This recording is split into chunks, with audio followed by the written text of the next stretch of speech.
4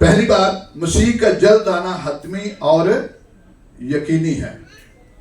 یعنی جب خداوند یسوع مسیح زمین پر تھے تو انہوں نے اپنے شاگردوں سے کہا، کیا کہا؟ یوحنا کی انجیل 14 باب اس کی پہلی آیت سے اگر ہم دیکھیں تو لکھا ہے، تمہارا دل نہ گھبرائے، تم خدا پر ایمان رکھتے ہو، مجھ پر بھی ایمان رکھو. میرے باپ کے گھر میں بہت سارے مکان ہیں، اگر نہ ہوتے تو میں تم سے کہہ دیتا، کیونکہ میں جاتا ہوں تاکہ تمہارے لیے کیا کروں؟ جگہ تیار کروں. اور اگر میں جا کر تمہارے لیے جگہ تیار کروں تو پھر کیا کروں گا؟ آ کر تمہیں اپنے ساتھ، تاکہ جہاں میں ہوں. اور یہ حتمی اور یقینی کیوں ہے؟ اس لیے کہ خداوند یسوع مسیح نے بذات خود جو ہے اپنی زبان سے یہ کہا، وعدہ کیا.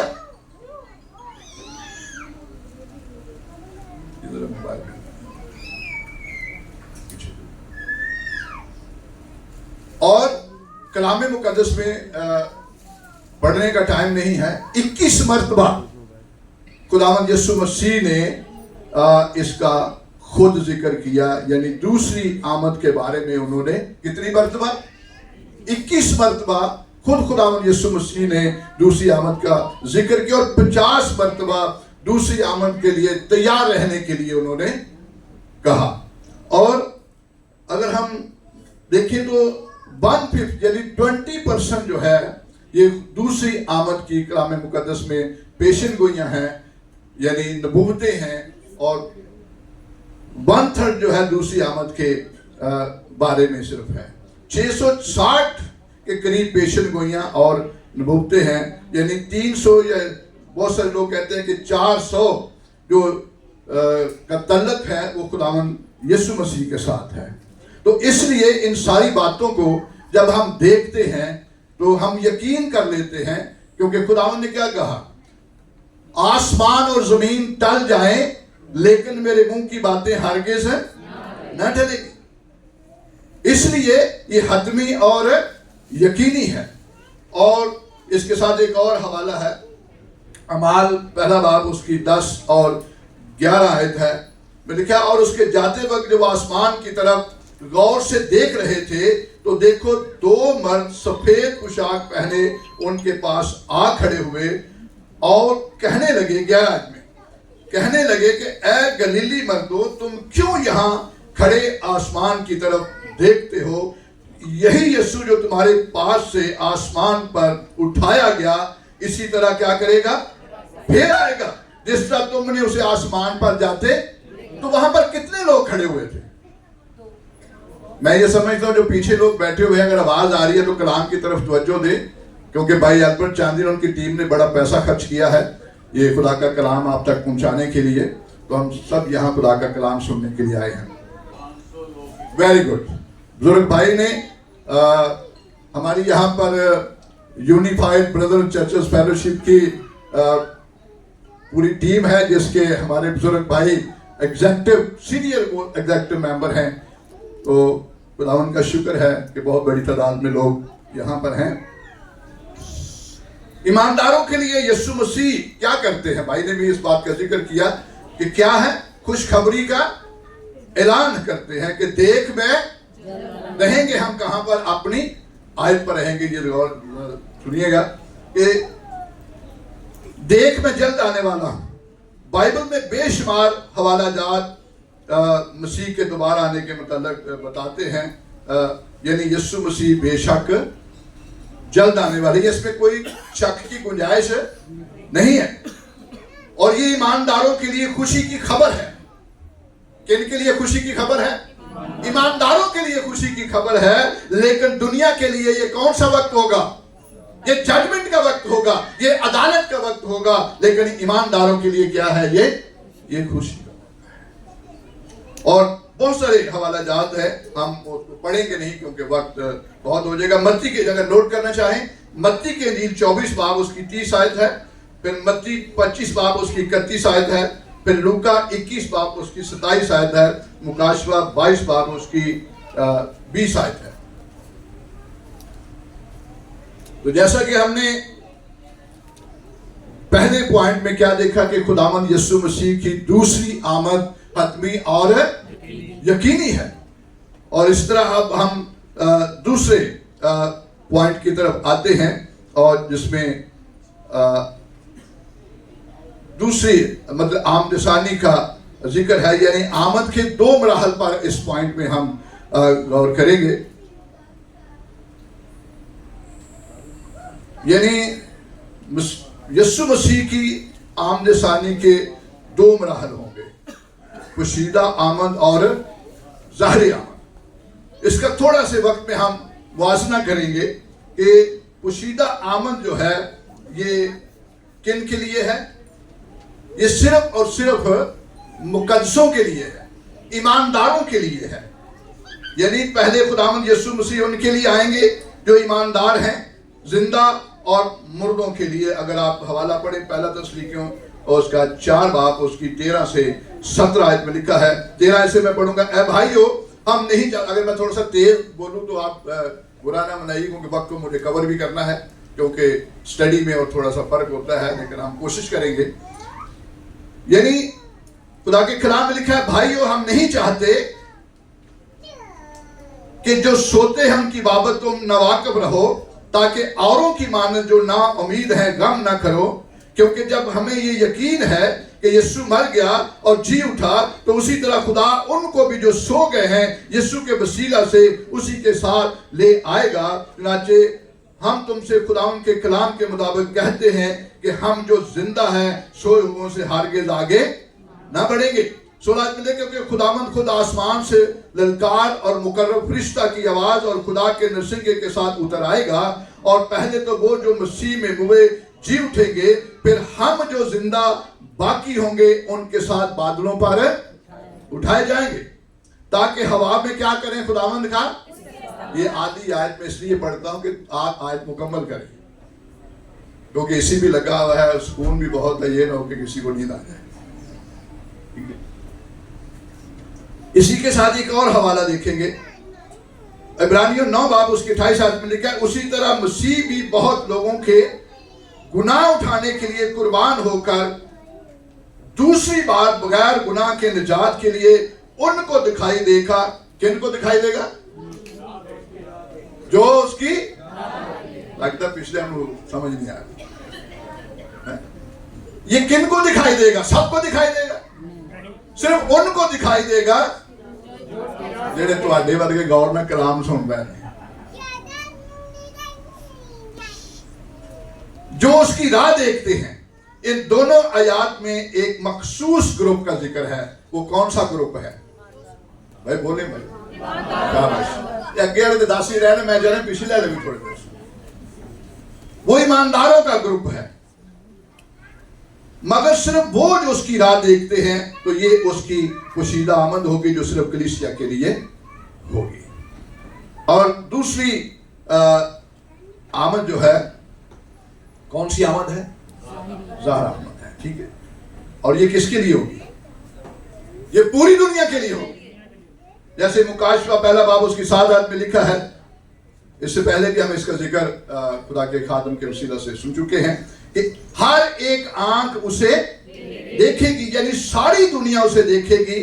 تو یہ اس کی آمد ثانی یعنی ظاہرہ آمد ہوگی. ہر ایک آنکھ اسے دیکھے گی، یعنی جنہوں نے اس کو چھیدا تھا وہ بھی کیا کریں گے؟ اس کو دیکھیں گے. لیکن پوشیدہ آمد میں ایسا نہیں ہوگا. جیسے متی کے انجیل میں لکھا ہے کہ ایک لے لیا جائے گا. 2 آدمی کھیت میں کام کر رہے ہوں گے، ایک لے لیا جائے گا اور ایک 2 عورتیں چکی پیس رہی ہوں گی.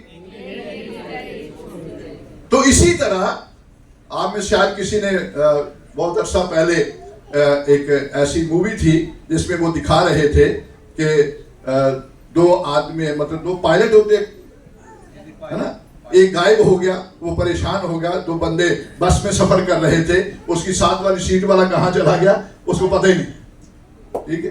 ٹرین میں سفر کر رہے تھے 7 والا، تو وہ وقتی طور پر وہ جو ساتھ بیٹھے ہوئے تھے وہ پریشان ہو رہے تھے کہ یہ ابھی تو شخص میرے ساتھ بیٹھا ہوا تھا، یہ بہن میرے ساتھ بیٹھی ہوئی تھی، یہ میرے ساتھ کام کر رہی تھی، ابھی یہ کہاں چلے گی. تو ان کے عزیز وقتی طور پر بہت پریشان ہوں گے. ہوتا ہے نا ایسا. اور وہ کیا کریں گے؟ وہ اخباروں میں بھی دیں گے، ٹی وی میں بھی دیں گے، اشتہارات بھی دیں گے. یہ سب کچھ کیا ہوگا؟ یہ وقتی ہوگا. تو دوسری آمد جو ہے یہ کہاں پر ہوگی؟ یسوع مسیح کہاں پر آئیں گے؟ کوہ زیتون پر اتریں گے. یعنی ظاہر آمد کے وقت وہ زیتون کے پہاڑ پر اتریں گے. اس کی بڑی زبردست پیشن گوئی ہے. زکریا نبی کی معرفت جو ہے وہ خدا نے پیشن گوئی کی. 14 باب اس کی 4 آیت میں لکھا ہے، اور اس روز وہ کوہ زیتون پر جو یروشلم کے مشرق میں واقع ہے کھڑا ہوگا، اور کوہ زیتون بیچ سے پھٹ جائے گا اور اس کے مشرق سے مغرب تک ایک بڑی وادی ہو جائے گی، کیونکہ آدھا پہاڑ شمال کو سرک جائے گا اور آدھا جنوب کو. یعنی تمام فرقوں میں مسیح کی آمد کو لے کر کچھ مختلف خیالات پائے جاتے ہیں، کیونکہ یہ ٹاپک اتنا آسان نہیں ہے، اس کو سمجھنا تھوڑا سا مشکل ہے. مختلف خیالات پائے جاتے ہیں، لیکن ایک چیز جو ہے وہ تمام مسیحیوں کے اندر کامن ہے. وہ کیا ہے؟ تمام مسیحیوں میں ایک بات عام ہے کہ مسیح واپس ضرور آئے گا. کتنے لوگوں کا ایمان ہے؟ پریز اللہ. مطلب خیال کچھ بھی ہو، سوچ کچھ بھی ہو، لیکن مسیح، سب کا ایمان ہے کہ مسیح آئے گا اور ضرور آئے گا، کیونکہ یہ خداوند یسوع مسیح نے خود کہا، اور ایک مرتبہ نہیں کہا. کلام مقدس میں ہم نے اس سے پہلے میں نے بتایا کہ 21 مرتبہ خداوند یسوع مسیح نے خود کہا، اور بہت ساری پیشن گوئیاں خداوند یسوع مسیح کے بارے میں کلام مقدس میں ہمیں ملتی ہیں کہ مسیح واپس ضرور آئے گا اور جلال میں ظاہر ہوگا تاکہ اپنے مقدسوں کے ساتھ بادشاہی کرے. ان باتوں کی وضاحت جو ہے وہ خدا اپنے وقت پر کرے گا. اسی کے ساتھ میں نے جو 4 پوائنٹ بتائے تھے اس کے ہم تیسرے پوائنٹ کی طرف آتے ہیں. چونکہ مسیح جلد آنے والا ہے، اب اس کی نشانیوں پر ہم تھوڑا سا غور کریں گے. جیسے ہم نے دوسرے نقطے پر غور کیا کہ یسوع مسیح کی آمد ثانی کے 2 مراحل ہوں گے، ان پر ہم نے مختصر طور پر غور کیا ہے. اب ہم تیسرے پوائنٹ میں دیکھیں کہ مسیح کی آمد ثانی کی کیا کیا نشانیاں ہیں، اور بائبل مقدس میں درج ہیں. لیکن میں ان ساری نشانیوں کو پیش نہیں کر سکتا. میں صرف آپ کو کلام میں سے اشارہ دوں گا، مطلب بتاؤں گا کہ ہم ان نشانیوں کو 3 کیٹیگریز میں تقسیم کریں گے، یعنی عالمی نشانیاں، کلیسیائی نشانیاں اور یہودی نشانیاں. اور بہت سارے حوالہ جات ہیں. متی 24 باب میں پڑھ لیجئے گا، مرکز 13 باب میں، لوکا 21 باب میں یہ نشانیاں جو ہیں یہ درج ہیں. لیکن ان میں سے لڑائیاں، جھوٹے نبی، اجاڑنے والی مکروہ چیز اور بڑی مصیبت کے بارے میں یہ مشہور نشانیاں اگر آپ ڈیٹیل میں پڑھیں گے تو آپ کو پتہ چل جائے گا. عالمی نشانیاں کیا ہیں؟ یعنی عالمی نشانیوں میں کیا کیا ہے؟